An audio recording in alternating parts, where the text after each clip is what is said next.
যে দেশে 90% মুসলমান, সে দেশে সরকার নাকি লেখা শাস্ত্রে যদি মূর্তি পূজা করে, মূর্তি বানায়, বিভিন্ন জায়গায় মূর্তি প্রতিষ্ঠা করে, শিকাসী যন্ত্র প্রতিষ্ঠা করে, সরাসরি আগুন পূজা করে, কবর পূজা করে, ওই সকল গোষ্ঠী আমাদের জন্য সংবিধান রচনা করেছে। তাতে লেখা আছে প্রজাতন্ত্রের সার্বভৌমত্বের মালিক জনগণ ও জনগণের ক্ষমতার উৎস। এমন অবস্থায় আমাদের করণীয় কি? আমাদের করণীয় সবার গলায় দড়ি নিয়ে মরে যাওয়া। আপনি যা বলেছেন সব ভুয়া কথা। এদেশের 90% মুসলমান কে বলেছে আপনাকে? যে দেশের 90% লোক নামাজ পড়ে না, যে দেশের 95% লোক শিরকে লিপ্ত, সে দেশের এর চেয়ে ভালো কি হতে পারে? আমাকে একজন বলছে আপনার আবেগের নাম ইসলাম না। এই সমাজে আপনার কাজ হলো আজকে থেকে প্রতিদিন অন্তত 10টা মানুষকে মসজিদে নেওয়া, নামাজি বানানো, প্রতিদিন কিছু মানুষকে কোরআন পড়ানো। এইভাবে যদি না করে চিল্লানোর মারামারি করেন, কিছু মানুষ মরবে, দিনের কিছুই হবে না। বিষয়টা হলো ভাইরা, আমাদের সমাজের একদিন মিনাতে হজের সময় একজন বলছে, ভালো আলেম, যে সমাজ থেকে কোরআন উঠে গেল, কোরআনের সমাজ আর হলো না। আমি বললাম কোরআনের সমাজ হবে কি? যে দেশের মানুষ 90% জন কোরআন পড়তে পারে না, ঠিক না ভাই? ঠিক। যে দেশের 99.999999999 জন কোরআনের অর্থ বোঝে না, ঠিক না ভাই? ঠিক। সেই দেশে কোরআনের সমাজ আসবে, এই কথা যে বলে তার কি পাবনায় জায়গা হবে না আপনাদের 5 মাইলে জায়গা হবে? পাবনা। এখন উনি বলছেন তাহলে তো আর কোনোদিনই হবে না।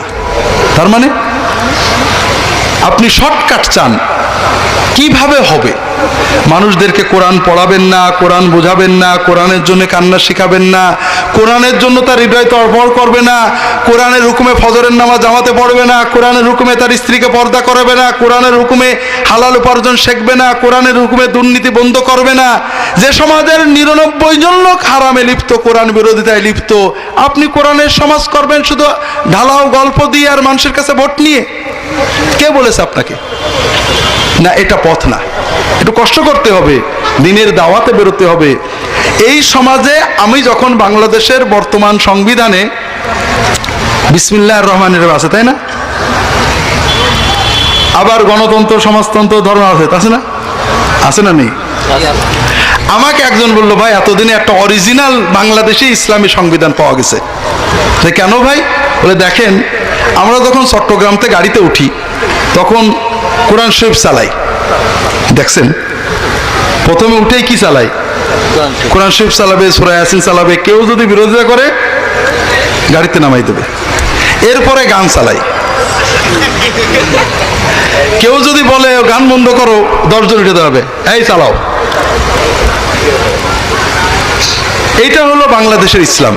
এই যে 90% ইসলাম লেগেছেন না, এই 90% এইরকম। এদেশে ঠিক এইরকম সংবিধানই থাকবে যতদিন না আপনার মতের 90% বানাবেন। মানুষের আকীদা পরিবর্তন না হলে ভোট দিয়ে ইসলামী রাষ্ট্র কায়েম করা যাবে কিনা? কিছু দিয়ে কিছু হবে না যদি দিনের দাওয়াত আপনি প্রসার না করেন। জিহাদ বলতে কি বোঝায়? বর্তমানে আমাদের রাষ্ট্রের সম্পর্কে জিহাদ প্রয়োজন কিনা? জিহাদ কি শরীয়তের পরিভাষায়, আমার ইসলামের নামে জঙ্গিবাদ বইটা পড়বেন। শরীয়তের পরিভাষায় জিহাদ হলো ইসলামী রাষ্ট্রের রাষ্ট্রপ্রধানের নেতৃত্বে রাষ্ট্রের দুশমনদের সাথে অস্ত্র নিয়ে লড়াই করা। আমাদের দেশে জিহাদ থাকবে না কেন? যদি আমাদের প্রেসিডেন্ট অর্ডার করেন অন্য রাষ্ট্রের বিরুদ্ধে যুদ্ধ করতে, আমরা করতে পারবো। তবে আপনারা যেটা প্রশ্ন করেছেন, জিহাদ মানে খুনোখুনি। আপনি রাষ্ট্র নেই, জিহাদ নেই। রাষ্ট্রপ্রধানের বাইরে আপনি কার সাথে কার বিরুদ্ধে জিহাদ করবেন? আপনি 20 জন লোক একটা গ্রুপ করলেন, কাফের। যেমন মনে করেন মাইজ ভান্ডারদের মতে আমরা কাফের, আমাদের মতে কবর সিজদালারা কাফের। আমরা কবর সিজদালাদের কতল করব, কবর সিজদালাল আমাদের কতল করবে। এইভাবে আমরা সবাই জিহাদ করতে থাকবো, ইসলাম কায়েম হয়ে যাবে, ঠিক না ভাই? হবে না? এই জন্য আপনি জিহাদ করলেই সব হয়ে যাবে কে বলেছে আপনাকে? জিহাদ করে কবে কি হয়েছে? আল্লাহ রসুল সাল্লাল্লাহু আলাইহি ওয়াসাল্লাম জিহাদ করে ইসলামী রাষ্ট্র বানাননি, দাওয়াতের মাধ্যমে মদিনা ইসলামী রাষ্ট্র প্রতিষ্ঠা করেছেন। জিহাদের মাধ্যমে রাষ্ট্রের সার্বভৌমত্ব, আল্লাহর দ্বীনের, আল্লাহর কালেমার সার্বভৌমত্ব রক্ষা করেছেন। কাজে জিহাদ যদি শরিয়া মতো আসে করতে হবে, কিন্তু জিহাদ করলেই সব হয়ে যায়। আপনি এই বাংলাদেশে শতকরা 99 জন ইসলাম মানে না, ঠিক না? একটু আগে আমি হিসাব করেছি, একজন মানে। আমরা 1% মুসলমান 99% মানুষের বিরুদ্ধে জিহাদ করব, করে মেরে ফেলে দিয়ে ইসলাম কায়েম করব, ঠিক আছে তো?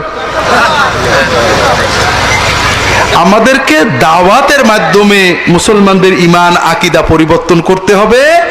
এই পরিবর্তন যখন নবীর মতো মদিনা সমাজের মতো হবে, স্বভাবতই অধিকাংশ মানুষ যেটা চাবে সমাজে আসবেই আসবে।